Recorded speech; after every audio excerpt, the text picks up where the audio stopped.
আসসালামু আলাইকুম এভরিওয়ান। আশা করি আপনারা সবাই ভালো আছেন। আমি মোহাম্মদ রাতুল হোসেন। আমি গোপালগঞ্জ বিজ্ঞান ও প্রযুক্তি বিশ্ববিদ্যালয়ে অধ্যয়নরত আছি। আজকে আমি আপনাদেরকে যে বিষয়ে ক্লাস নিব তা হচ্ছে পার্টস অফ স্পিচের প্রিপোজিশন। গ্রামাটিক্যাল যে বিষয়গুলো রয়েছে এগুলোর অনেক নিয়মকানুনের মধ্যে সীমাবদ্ধ। তারপরে প্রিপোজিশন সম্পর্কে আপনাদেরকে আমি খুব সহজে সাধারণভাবে একটা ধারণা দিব, যে পরবর্তী যে আপনাদের প্রিপোজিশন থেকে অনেকগুলো যদি কোনো প্রশ্ন এসে থাকে তাহলে সেগুলোর অ্যান্সার খুব সহজেই করতে পারবেন।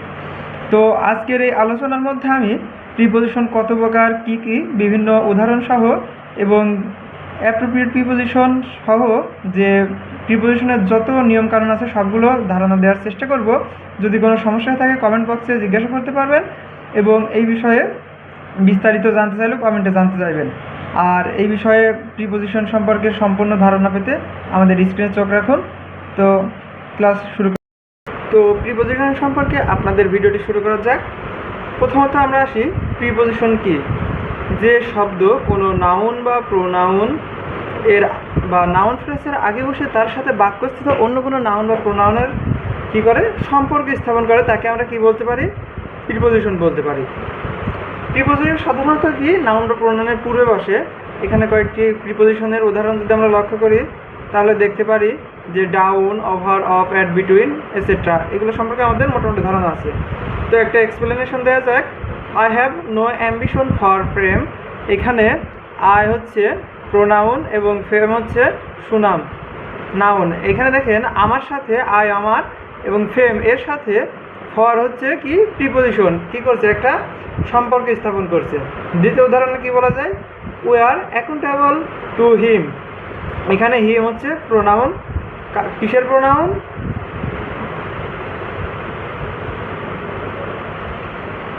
গডের প্রোনাউন। উল্লেখ্য যে নাউন অথবা প্রোনাউন ছাড়াও অন্যান্য পার্টস অফ স্পিচের সাথে প্রিপোজিশনের সম্পর্ক থাকতে পারে। এবার আমরা আসি কি ক্লাসিফিকেশন অফ নাউন। নাউন প্রধানত এখানে আছে 6 প্রকার। প্রথমত আছে হচ্ছে সিম্পল।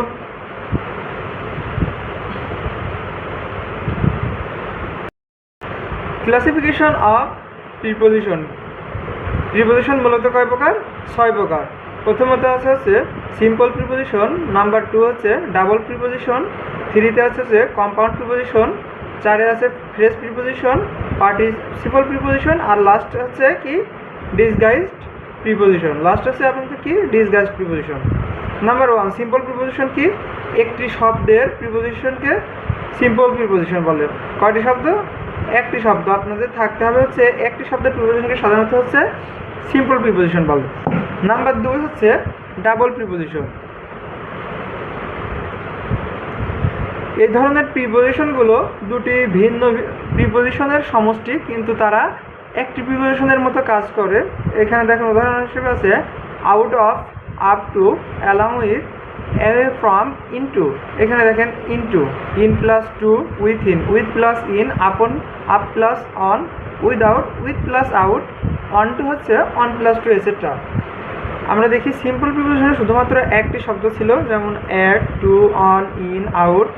কিন্তু আমরা যখন দেখলাম ডাবল প্রিপোজিশন, এখানে কিন্তু দুইটি শব্দ মিলে একটি প্রিপোজিশনের কাজ করছে। যেমন ইনটু, ইনটু কিন্তু একটি শব্দ হইলেও এখানে দুইটি শব্দের সমষ্টি রয়েছে, যেমন ইন এবং টু প্রিপোজিশন মিলে ইনটু প্রিপোজিশনটি গঠন হয়েছে। নাম্বার 3তে কি আছে? Compound preposition. কোনো নাউন, অ্যাডজেক্টিভ বা অ্যাডভার্বের আগে কোনো সিম্পল প্রিপোজিশন যুক্ত হয়ে যে ধরনের প্রিপোজিশন গঠন হয় সেটা হচ্ছে আমাদের কি কম্পাউন্ড প্রিপোজিশন। এখানে লক্ষ্য করলে আমরা দেখতে পাবো অ্যাবাউট। এখানে কি অন, অন থেকে এ নেওয়া হয়েছে, বাই থেকে বি নেওয়া হয়েছে, প্লাস আউট। 3টি প্রিপোজিশনের সমন্বয়ে একটি প্রিপোজিশন গঠন হয়েছে, সেটা হচ্ছে কি অ্যাবাউট। বিটুইন, বিটুইনও দুইটি শব্দের, এই দেখেন বাই, বাই থেকে বি নেওয়া হয়েছে, এবং টুইন দুইটি শব্দ মিলে একটি কি প্রিপোজিশন গঠিত হয়েছে। Number 4 phrase preposition. তাহলে ফ্রেজ প্রিপোজিশন কি আমরা বলি? যে কোনো ফ্রেজ যখন একটি প্রিপোজিশনের ন্যায় কাজ করে তখন আমরা তাকে বলতে পারি হচ্ছে ফ্রেজ প্রিপোজিশন। যেমন in front of, in spite of, instead of, etcetera. Example হিসেবে আমরা বলতে পারি কি the garden is in front of my house. এখানে যদি আমরা লক্ষ্য করি in front of. In front of শুধু একটা বাক্যের মধ্যে তিনটে শব্দ মিলে কিন্তু একটা প্রিপোজিশনের ন্যায় আচরণ করছে। তাহলে এখানে আমরা ইন ফ্রন্ট অফকে কী বলতে পারি? Phrase preposition. উদাহরণ 2 যদি আমরা দেখি, he signed the bond on behalf of the locality. এখানে অন বিহাফ অফ সম্পূর্ণ কি একটা প্রিপোজিশনের ন্যায় কাজ করছে এবং অন বিহাফ অফ তিনটি শব্দ মিলে একটা প্রিপোজিশনের আচরণ করছে। Number 5, participle preposition. কিছু প্রেজেন্ট পার্টিসিপল এবং পাস্ট পার্টিসিপল কখনো কখনো কী করে? প্রিপোজিশনের ন্যায় ব্যবহৃত হয়। তখন এদেরকে আমরা পার্টিসিপল প্রিপোজিশন বলি। যেমন কি, regarding this matter I know nothing. এখানে রিগার্ডিং কার সাথে কী হয়েছে? অ্যাবাউট। অ্যাবাউট প্রিপোজিশনের ন্যায় কাজ করছে। অ্যাবাউট সম্পর্কে বোঝাতে সম্বন্ধ বোঝাতে ব্যবহৃত হয়। এখানে রিগার্ডিংও সম্বন্ধ বোঝাতে প্রিপোজিশনের ন্যায় ব্যবহৃত হয়েছে। কিন্তু এটি কি আমরা জানি কি? Present participle. এই জন্য একে পার্টিসিপল প্রিপোজিশনও বলা হয়। এক্সাম্পল আরও কি বলা যায়? The marriage, 1 number. 2 নাম্বার কি আছে দেখি, the marriage guest went away walking past him. আর নাম্বার 2 আছে হচ্ছে the old sailor saw the water snake swimming round the ship. প্রথম বাক্যে দেখি আমরা ওয়াকিং এবং দ্বিতীয় বাক্যে সুইমিং হলো প্রথম বাক্যে ওয়াকিং এবং দ্বিতীয় বাক্যে সুইমিং হলো পার্টিসিপল প্রিপোজিশন। উল্লেখ্য যে প্রথম বাক্যে পাস্টকে সাধারণভাবে এখানে প্রিপোজিশন গণ্য করা হয়, তবে তা পার্টিসিপল প্রিপোজিশন নয়। অ্যাট লাস্ট আমাদের কি আছে? Disguised preposition. কখনো কখনো অন প্রিপোজিশনটির পরিবর্তে এ এবং অফ প্রিপোজিশনটির পরিবর্তে ডট ব্যবহার করা হয়। এরূপ ব্যবহৃত প্রিপোজিশনকে কী বলা হয়? Disguised preposition. এক্সাম্পল হিসাবে কি দেওয়া যায়? দেখেন 3টা এক্সাম্পল আছে। 1, the poor man went a begging. Number 2, the hunter decided to go hunting. আর number 3, now it is 10 o'clock in the morning. ব্যাখ্যার মধ্যে কি আছে? প্রথম উদাহরণে ওয়েন্টের পর এ এবং দ্বিতীয় উদাহরণে টু গো এর পরে এ এবং তৃতীয় উদাহরণে 10 এর পরে হলো ডিসগাইজড প্রিপোজিশন।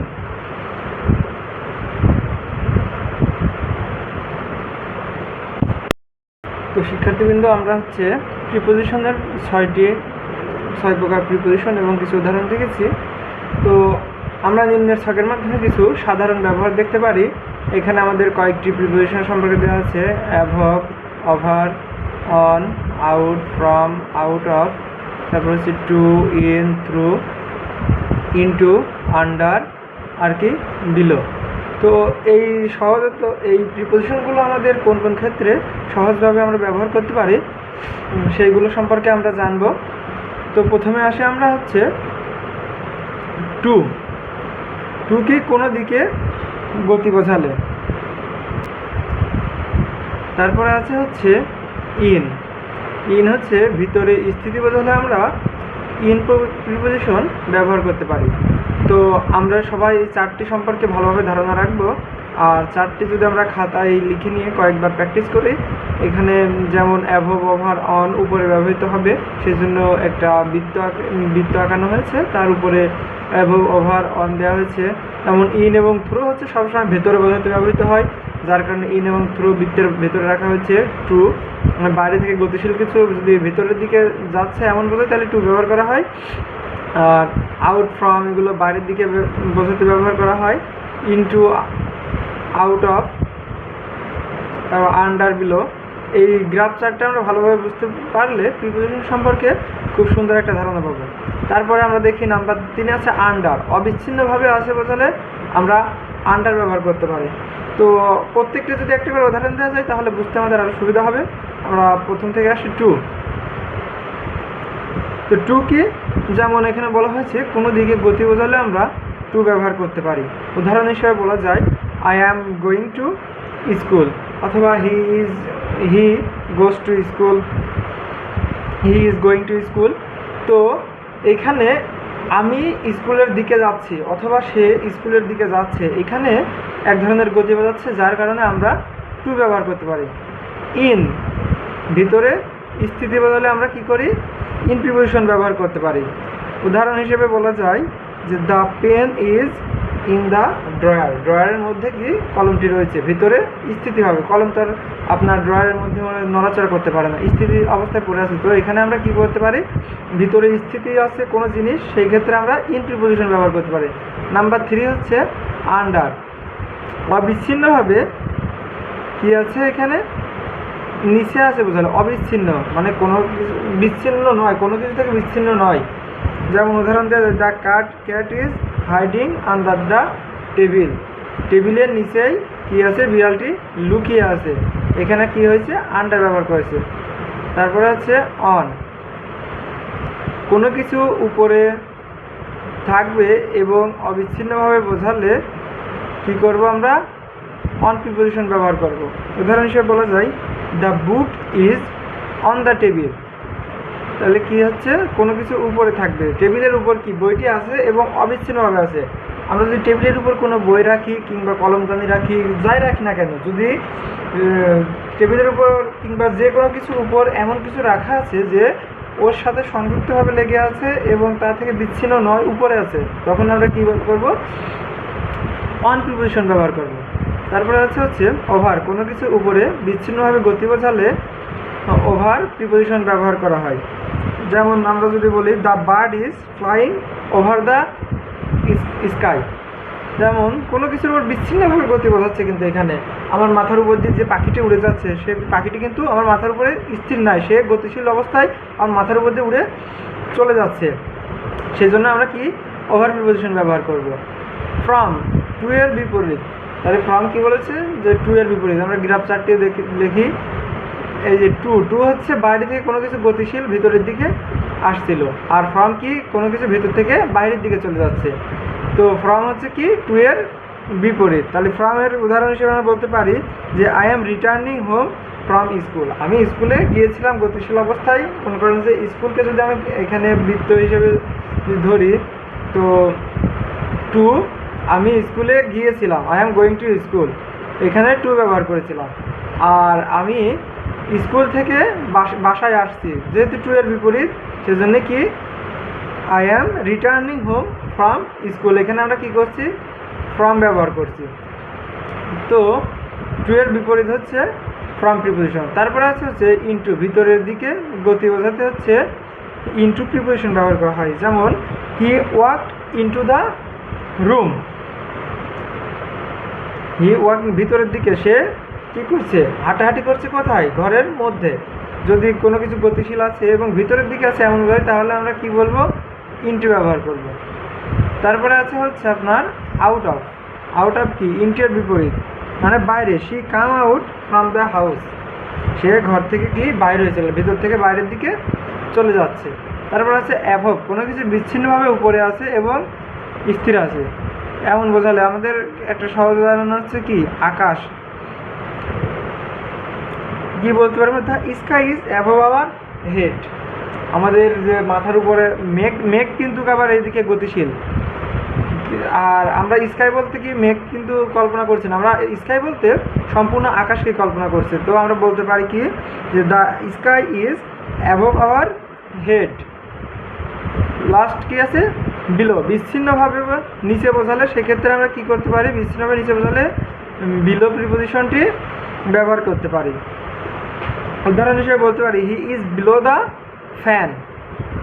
বিচ্ছিন্নভাবে নিচে বোঝাচ্ছে। যেমন মনে করেন যে আমার মাথার উপর যদি কোনো একটা ফ্যান ঘুরে এবং এটি কিন্তু আমার সাথে কোনোভাবেই কি আমার সাথে নেই, এটা আমার থেকে বিচ্ছিন্ন এবং কি মাথার উপর সে স্থির আছে, সেই জন্য কি প্রিপোজিশন ব্যবহার করতে হবে। তো এই গ্রাফটি যদি আমরা সুন্দরভাবে লক্ষ্য করি এবং এই গ্রাফটি ভালোভাবে আমরা করি, তাহলে প্রিপোজিশনের এই রুলসগুলো খুব সহজে, মানে সব ক্ষেত্রেই যে এমন হবে না, কিছু ক্ষেত্রে পরিবর্তন আসতে পারে, তবে আমরা অনেক ক্ষেত্রে এগিয়ে থাকবো প্রিপোজিশনের এই চারটি যদি আমরা মনে রাখতে পারি। তো চারটি বোঝার পরে আমরা কিছু ইউজ অফ সাম প্রিপোজিশনের দিকে খেয়াল করি। নাম্বার 1 আছে, দেখেন অ্যাড ইন বড় স্থান বা সময়ের পূর্বে ইন বসে এবং ছোট স্থান বা সময়ের পূর্বে কি বসে, অ্যাড বসে। এক্সাম্পল হিসেবে আমরা বলতে পারি Sujan lives at Chilmari in Kurigram. কুড়িগ্রামের আগে ইন ব্যবহৃত হয়েছে। আর চিলমারির আগে কীভাবে হচ্ছে অ্যাট। এর কারণ হচ্ছে চিলমারি ছোট একটা স্থানের নাম আর কুড়িগ্রাম হচ্ছে বড় একটা স্থানের নাম। এখানে দেখেন নোট দিয়ে দেওয়া হয়েছে, যেহেতু গ্রামাটিক্যাল বিষয় অনেক নিয়মের মধ্যে রয়েছে। নোটে কী বলা হয়েছে যে সময়ের পূর্বে ইন ব্যবহার করলে তারপর কি বসে, দা বসে, কিন্তু অ্যাট ব্যবহার করলে দা বসে না। নাইট, মুন, ডাস্ক, ডাউন ইত্যাদির পূর্বে অ্যাট বসে এবং মর্নিং, ইভিনিং, আফটারনুনের পূর্বে ইন বসে। নাম্বার 2 কি আছে, ইন ইনটু কোনো কিছুর ভিতরে অবস্থিত বোঝালে ব্যবহৃত হয়। আমরা 4 থেকে পড়ছি। অন, ইন আর তারিখের পূর্বে অন বসে, মাসের পূর্বে কি বসে, হ্যাঁ অন, দিন বা তারিখের পূর্বে বসে হচ্ছে অন, মাস বা বছরের পূর্বে বসে হচ্ছে ইন এবং নির্দিষ্ট সময়ের পূর্বে সর্বদা অ্যাট ব্যবহার করা হয়। এক্সাম্পল কি, I shall meet you at 6 o'clock on Sunday in May. এখানে দেখি আমরা এই সময়ের পূর্বে কি বসানো হয়েছে, অ্যাট, ঘড়ির সময়। স্যাটারডে বারের আগে অন এবং মাসের আগে কি ইন ব্যবহার করা হয়েছে।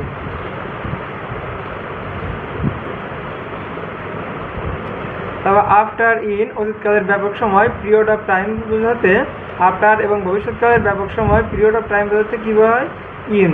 মানে অতীতকালের যে কোনো কিছু বোঝাতে আমরা কী ব্যবহার করব, আফটার, এবং ভবিষ্যৎকালের ব্যাপক সময়, পিরিয়ড অফ টাইম বোঝাতে ইন ব্যবহার করব। এক্সাম্পল হিসেবে দিই, I return to my native village after 4 months। আমি কি এখানে কন্টেন্স পূর্ববর্তী, মানে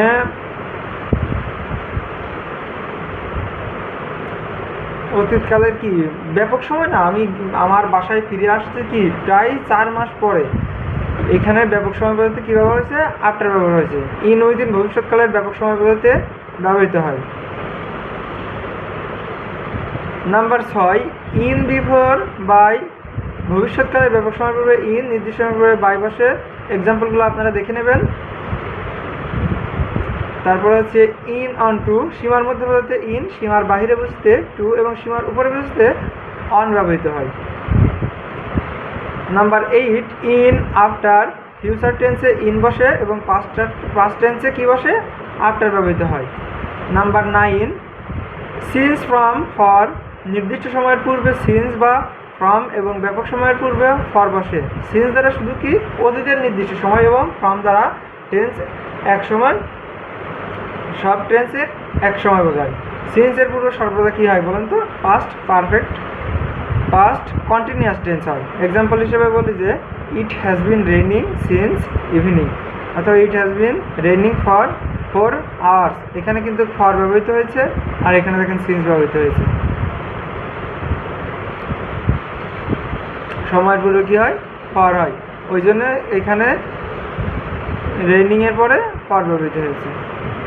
নাম্বার 10, বিসাইড বিসাইডস, পাশে অর্থ বোঝাতে বিসাইড বসে। ইহা ছাড়া অধিকাংশ বোঝাতে কি বিসাইডস ব্যবহৃত হয়।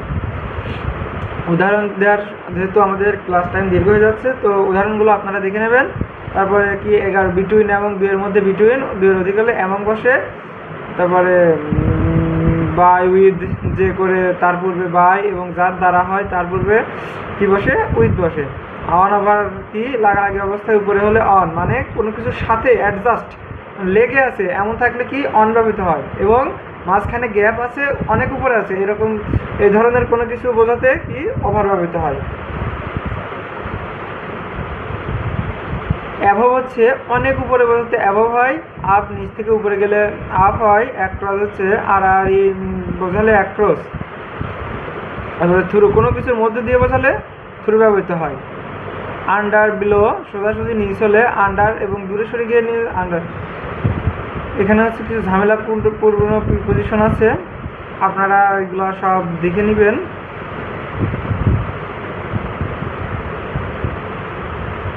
তোমাদের সময় খুবই স্বল্প, তো আমরা এটুকু খেয়াল করি যে প্রপার নাউনের পূর্বে সাধারণত অ্যাট এবং কমন নাউনের পূর্বে ইন বসে। যেমন Megha first met my mother at Rupashi Bangla. Megha first met my mother in a restaurant. Home, here, there, abroad, upstairs, downstairs, now, somewhere ইত্যাদির আগে টু বসে না। He will go abroad for higher study. এখানে দেখেন অ্যাবোর্ডের আগে কোনো প্রিপোজিশনই ব্যবহার হয় নাই। তো এইখানে দেখবেন লাল কালি দিয়ে হাইলাইট করা হয়েছে প্রিপোজিশন রয়েছে যেগুলো গ্রামারের কোনো নিয়ম মানে না, এগুলো সরাসরি অর্থ অনুযায়ী বাক্যের মধ্যে বসে। যেমন কি অ্যাপ্রোপ্রিয়েট প্রিপোজিশন, এর বাংলা হচ্ছে কি উপযুক্ত পূর্ব প্রত্যয়। সহজভাবে বললে এটি এমন একটি প্রিপোজিশন যা একটি নির্দিষ্ট শব্দ বা বাক্যের অর্থ অনুসারে ব্যবহার করতে হয়, না হলে বাক্যের সম্পূর্ণ অর্থ ভুল হয়ে যেতে পারে। তার মানে এই প্রিপোজিশনের মধ্যে অ্যাপ্রোপ্রিয়েট প্রিপোজিশন সুপার পাওয়ার, এ কোনো গ্রামারের কোনো নিয়ম মানে না, এ যেভাবে বসতে চাই। তো আপনাদের আমি সাজেস্ট করবো কয়েকটি বই, তার মধ্যে পিসি দাসের বইটি আপনারা দেখছেন যারা অ্যাডমিশন টেস্টে কোচিং করে থাকেন। পিসি দাসের যে অ্যাপ্রোপ্রিয়েট প্রিপোজিশনগুলো রয়েছে এগুলো আপনারা একদম ছোটস্থ করে রাখবেন। এগুলো যদি আপনার মুখস্থ থাকে, ডাইরেক্ট অ্যাপ্রোপ্রিয়েট প্রিপোজিশনগুলো কোনো সময় গ্রামারের নিয়ম মানে না, ডাইরেক্ট সেন্টেন্সের মধ্যে বসে সেন্টেন্সের অর্থ পূর্ণ করে। তো এই ছিল আপনাদের প্রিপোজিশন নিয়ে আমার ক্লাস। যদি আপনাদের কোনো প্রশ্ন থেকে থাকে তো কমেন্ট বক্সে প্রশ্ন করবেন, আর যে কোনো মতামতের জন্য কমেন্টে দেওয়ার জন্য অনুরোধ করা হলো। আর এই বিষয়ের এই শিট আমি ডিসক্রিপশন বক্সে দিয়ে দিব। প্রিপোজিশনের শিট থেকে শিট পড়লে মোটামুটি, আর ক্লাস দেখলে আশা করি আপনারা কিছু ধারণা পেয়েছেন। তো এই ছিল আজকের ক্লাস। ধন্যবাদ সকলকে মনোযোগ দিয়ে ক্লাস করার জন্য। আসসালামু আলাইকুম।